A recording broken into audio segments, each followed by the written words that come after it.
Hello दोस्तों, मैं आशीष कुमार अपने यूट्यूब चैनल बिहार जियोग्राफिक्स में आपका स्वागत करता हूं। आज हम लोग आधुनिक भारत के अंतर्गत होम रूल लीग आंदोलन के बारे में पढ़ेंगे। यदि आप लोगों ने अब तक हमारा चैनल बिहार जियोग्राफिक्स सब्सक्राइब नहीं किया है तो इसे सब्सक्राइब कर ले, साथ ही बेल आइकन को जरूर दबाएं। तो आइए वीडियो को स्टार्ट करते हैं। तो सबसे पहले हम लोग इसके नोट्स को पढ़ेंगे, तो आइए इसके नोट्स को पढ़ते हैं।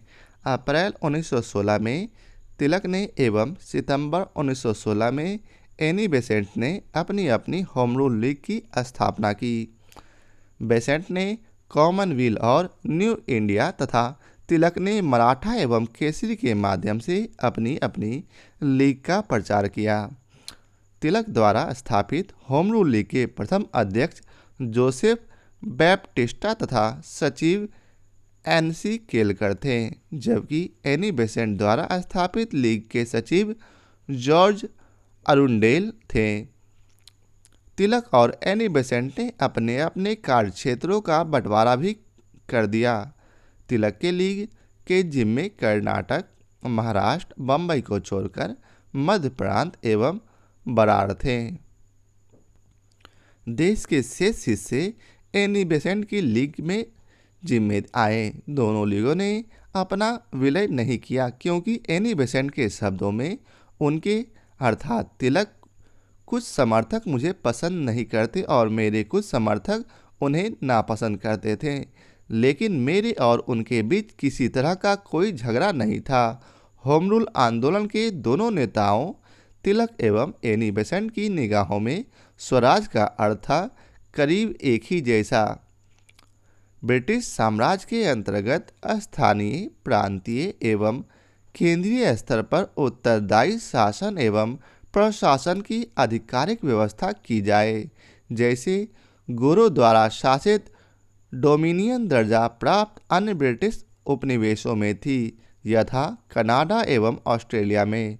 होम रूल आंदोलन की व्याख्या 2 जनवरी 1914 को अपने पत्र कॉमनवेल्थ में एनी बेसेंट ने की थी, जिसमें ब्रिटिश सरकार के अंतर्गत स्वशासन के उद्देश्य को ध्यान में रखकर धार्मिक स्वतंत्रता, राष्ट्रीय शिक्षा तथा सामाजिक और राजनीतिक सुधारों को आधारभूत कार्यक्रम बनाया गया था।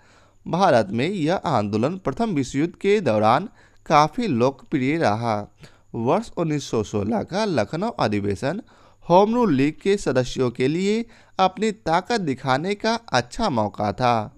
तिलक के समर्थकों ने तो परंपरा ही बना दी, जिस पर कांग्रेस बहुत साल तक टिकी रही। उनके समर्थकों ने लखनऊ पहुंचने के लिए एक ट्रेन आरक्षित की, जिसे कुछ लोगों ने कांग्रेस स्पेशल का नाम दिया तो कुछ ने होम रूल स्पेशल कहा। बेसेंट की लीग के संगठन मंत्री जॉर्ज अरुंडेल ने लीग के हर सदस्य से कहा था कि वह लखनऊ अधिवेशन में शामिल होने की हर संभव कोशिश करे। आगे है थियोसॉफिकल सोसाइटी की स्थापना 1875 ईस्वी में अमेरिका में मैडम ब्लावेस्टकी तथा कर्नल अल्टकाट ने की थी। एनी बेसेंट 1889 ईस्वी में इसकी सदस्य बनी। अब आइए चलते हैं अगले इसके प्रश्न उस पर। तो इसका पहला प्रश्न है, होम रूल लीग आंदोलन सर्वप्रथम किसने आरंभ किया? तो इसका उत्तर है ए, एनी बेसेंट ने। अब आइए चलते हैं इसके विस्तार को पढ़ते हैं। भारत में होम रूल लीग आंदोलन सर्वप्रथम एनी बेसेंट ने प्रारंभ किया था, यद्यपि होम रूल लीग की स्थापना सर्वप्रथम अप्रैल 1916 में तिलक ने की थी। अगला प्रश्न है, 1915 से 1916 में 2 होम रूल लीग आरंभ की गई थी, नेतृत्व में किसके? तो इसका उत्तर है ए, अर्थात तिलक एवं एनी बेसेंट के। अब आइए चलते हैं इसके विस्तार को पढ़ते हैं। अप्रैल 1916 में तिलक ने एवं सितंबर 1916 में एनी बेसेंट ने अपनी अपनी होम रूल लीग की स्थापना की। बेसेंट ने कॉमनवेल्थ और न्यू इंडिया तथा तिलक ने मराठा और केसरी के माध्यम से अपनी अपनी लीग का प्रचार किया।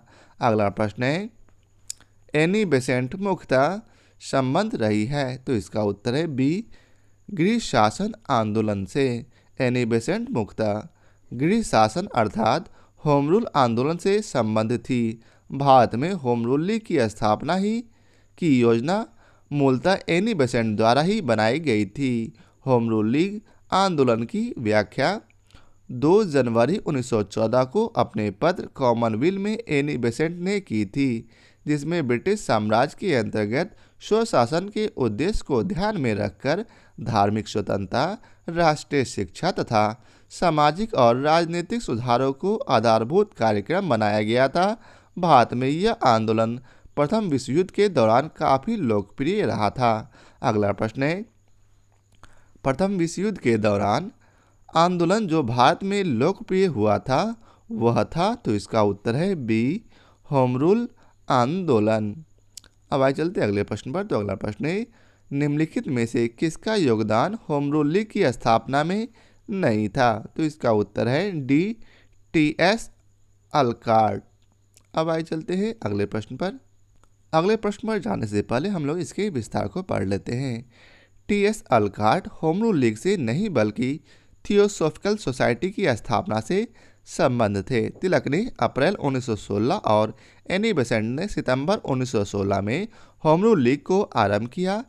एस. सुब्रमण्यम अय्यर भी एनी बेसेंट की होम रूल लीग की स्थापना से संबंध थे। अगला प्रश्न है, निम्नलिखित में से कौन होम रूल आंदोलन से नहीं जुड़ा था? तो इसका उत्तर है ए, सी.आर. दास। अगला प्रश्न है, किस अधिवेशन में होम रूल समर्थक अपनी राजनीतिक शक्ति का सफलतापूर्वक प्रदर्शन कर सके? तो इसका उत्तर है ए, अर्थात कांग्रेस का 1916 का लखनऊ अधिवेशन। वर्ष 1916 के लखनऊ अधिवेशन में होम रूल लीग के सदस्यों ने अपनी राजनीतिक शक्ति का सफलतापूर्वक प्रदर्शन किया था। अगला प्रश्न है, होम रूल आंदोलन भारत के स्वतंत्रता संग्राम के एक नए चरण के आरंभ का द्योतक था, क्योंकि? तो इसका उत्तर है ए, अर्थात इसने देश के सामने स्वशासन की एक ठोस योजना रखी थी। अब आइए चलते इसके विस्तार को पढ़ते हैं। होम रूल आंदोलन के दोनों नेताओं तिलक एवं एनी बेसेंट की निगाहों में स्वराज का अर्थ करीब एक जैसा ही था। ब्रिटिश साम्राज्य के अंतर्गत स्थानीय, प्रांतीय एवं केंद्रीय स्तर पर उत्तरदायी शासन एवं प्रशासन की आधिकारिक व्यवस्था की जाए। अब अगला प्रश्न है, होम रूल लीग के संबंध में निम्नलिखित में से क्या असत्य है? तो इसका उत्तर है, ये स्टार मार्क्स है। तो आइए चलते इसके विस्तार को पढ़ते हैं। मूलतः होम रूल लीग की स्थापना करने के संबंध में योजना एनी बेसेंट ने बनाई थी। स्वशासन आंदोलन का शुभारंभ 2 जनवरी 1914 को साप्ताहिक समीक्षा पत्रिका कॉमनवेल्थ के प्रकाशन के साथ शुरू हुआ। इस पत्रिका ने ब्रिटिश साम्राज्य के अंतर्गत स्वशासन के उद्देश्य को ध्यान में रखते हुए धार्मिक स्वतंत्रता, राष्ट्रीय शिक्षा, सामाजिक और राजनीतिक सुधारों को अपना आधारभूत कार्यक्रम बनाया। इस कार्यक्रम के अनुसरण हेतु 2 पृथक होम रूल लीग की स्थापना की गई। दोनों लीगें एक दूसरे की पूरक थी। अप्रैल 1916 में तिलक ने इंडियन होम रूल लीग की स्थापना की और उनके 5 माह बाद सितंबर 1916 में श्रीमती एनी बेसेंट ने होम रूल लीग की स्थापना की। तिलक की लीग कर्नाटक, महाराष्ट्र में बम्बई को छोड़कर मध्य प्रांत और बरार की 6 शाखाओं तक सीमित थी। देश के बाकी हिस्से एनी बेसेंट की लीग में जिम्मे आए। बेसेंट की लीग का संगठन बहुत ढीला था।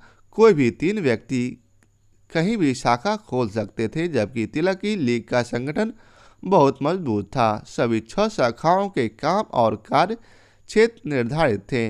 दोनों लीगों ने अपना विलय नहीं किया, क्योंकि एनी बेसेंट के शब्दों में उनके अर्थात तिलक, कुछ समर्थक मुझे पसंद नहीं करते और मेरे कुछ समर्थक उन्हें नापसंद करते थे, लेकिन मेरे और उनके बीच किसी तरह का कोई झगड़ा नहीं था। इस प्रकार तिलक एवं बेसेंट में मतभेद नहीं थे। अगला प्रश्न, तिलक तथा एनी बेसेंट द्वारा बनाए गए होम रूल लीग को एक में मिला दिया गया था। कब?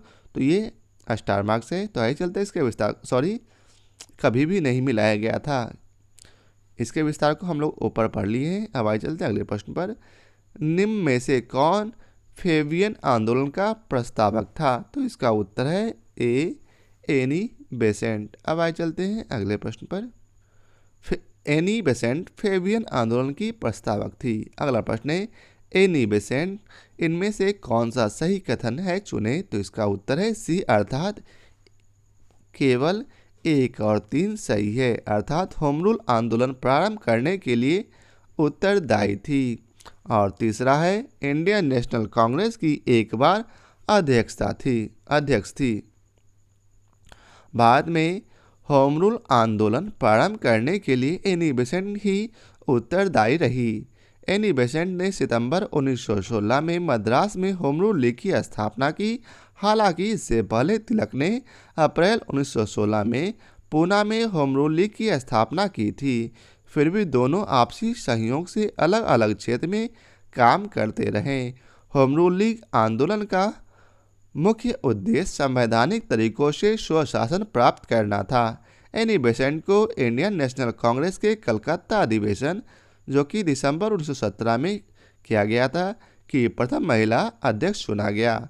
थियोसॉफिकल सोसाइटी की स्थापना 1875 ईस्वी में अमेरिका में मैडम ब्लावेट्स्की तथा कर्नल अल्ककार्ट ने की थी। एनी बेसेंट 1889 ईस्वी में इसकी सदस्य बनी। इस प्रकार कथन 1 तथा 3 सही है, जबकि कथन 2 गलत है।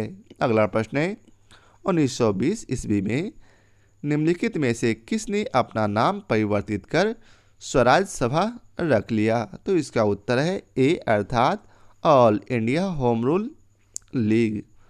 होम रूल आंदोलन Akhil Bharatiya home rule league एक राष्ट्रीय राजनीतिक संगठन था, जिसकी स्थापना अप्रैल 1916 में बाल गंगाधर तिलक द्वारा तथा एनी बेसेंट द्वारा सितंबर 1916 में किया गया था। तिलक की home rule league Karnataka, Maharashtra, जहां बम्बई को छोड़कर मध्य प्रांत और बरार की 6 शाखाओं तक सीमित था। देश के बाकी हिस्से एनी बेसेंट की लीग के जिम्मे आए। लीग का उद्देश्य ब्रिटिश साम्राज्य के अधीन रहते हुए संवैधानिक तरीके से स्वशासन को प्राप्त करना था। अप्रैल 1920 में Akhil Bharatiya home rule league ने महात्मा गांधी को इसके अध्यक्ष के रूप में निर्वाचित किया और महात्मा गांधी ने इसका नाम परिवर्तित कर स्वराज सभा रखा। अब आइए चलते हैं अगले प्रश्न पर। तो यह आज के वीडियो का आखिरी प्रश्न था। आशा करता हूँ आप लोगों को हमारा यह वीडियो पसंद आया हो। यदि आप लोगों को हमारा यह वीडियो पसंद आया हो तो इसे लाइक और शेयर जरूर करें। फिर मिलते हैं नए चैप्टर के साथ। आज के लिए बहुत बहुत धन्यवाद।